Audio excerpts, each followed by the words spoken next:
If you're like me, you probably spend a fair amount of time in voice chats, be it with friends, online strangers, or online strangers that are now online friends. But let's be honest, do you really just sit there blankly staring at the endless abyss wondering why or how you ended up talking to people on some YouTuber's Discord server instead of going out and meeting people in real life? Or do you want to keep yourself entertained because just talking to some guy's anime profile picture isn't stimulating enough? Me and most people will probably be doing something else while in a voice chat, the same way normal people will do chores like cleaning up the kitchen or folding laundry while in a phone call. Filthy Discord users like you and me have an activity of choice to accompany these online interactions. Video games. But what kind of games are good to play while talking and listening to people?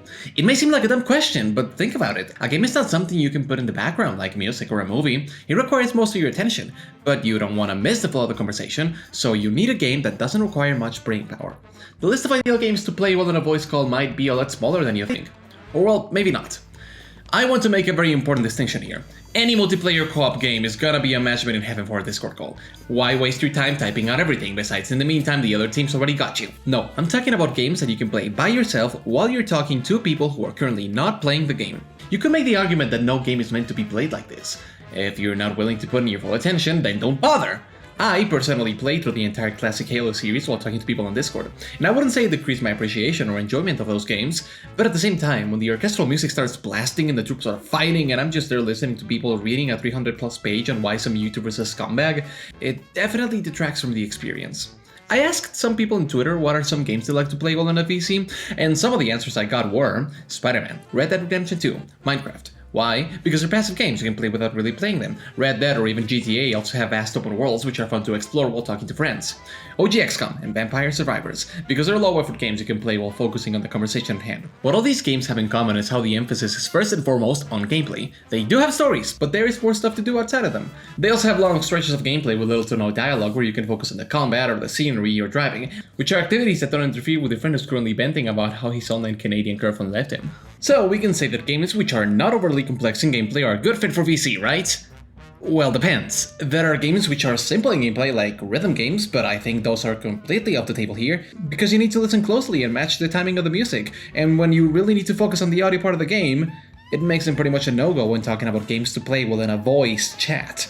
I would also point out examples of quote-unquote simple gameplay bad for VC, like the Telltale Walking Dead games, or any other bad David Cage games. Nobody gets so distracted just choosing dialogue options that they're not able to follow conversation, right? But the issue is obvious here. These games are a conversation.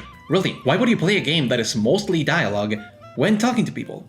I already alluded to this, but story-focused or story-based games are probably not the smartest idea. It's borderline impossible to have a conversation while at the same time watching and understanding a cutscene that is dialogue heavy. Well then, any game that isn't heavy on story and dialogue is a good fit for VC, right? Not really. I mean, there are games in which you are meant to observe the scenery or the ambience and atmosphere. They are meant to be immersive experiences that capture your senses. Will you really be playing Tetris Effect while listening to your friend telling you about his D&D campaign? That is why I argue that more arcadey and old school games are the best fit for VC. Platformers, beat 'em ups, hack and slash, shooters, racing games. These are fun to play while mostly not needing you to use that little part of your brain that processes language. Not to say those are the only genres you can play while having a conversation, more so they are inherently distraction friendly. Games that have a lot of busy work or repetition are also a good fit, even when I'm by myself.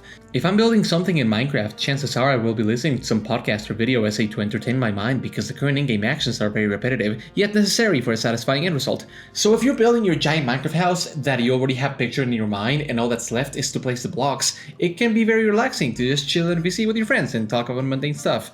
I would also like to point out that there's a distinction between games that are fun to screen share and fun to play by yourself while in a VC.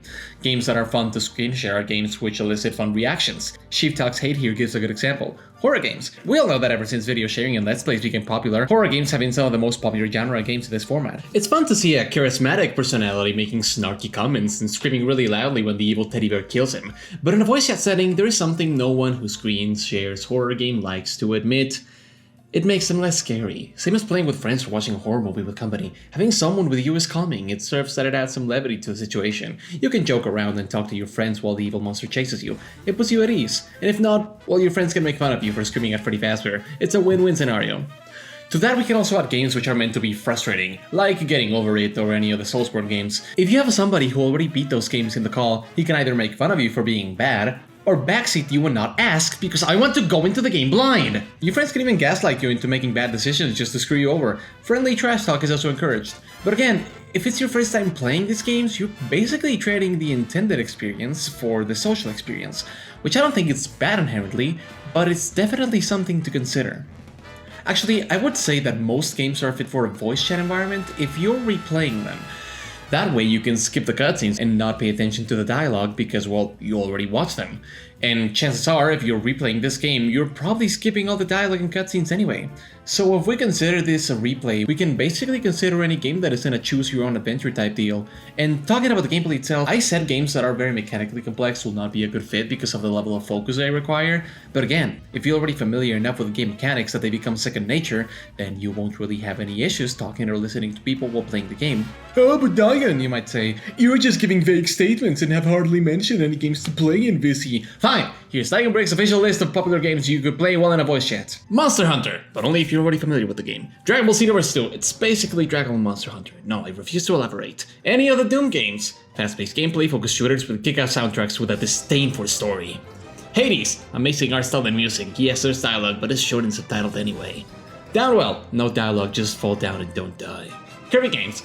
I don't think I need to explain it, it's Kirby, you get it. Mega Man X, easier to get into than the classic games for most people, also having little to no dialogue after the first level. Resident Evil 4 Mercenaries, fun, simple and to the point, shoot the ganados, collect the clocks and don't die. Super Mario 64, great movement, you probably know the levels, fun to try and speedrun. Sonic Roll Blast 2, it's a cool fan game that kinda looks like Doom, honestly I just want an excuse to mention it.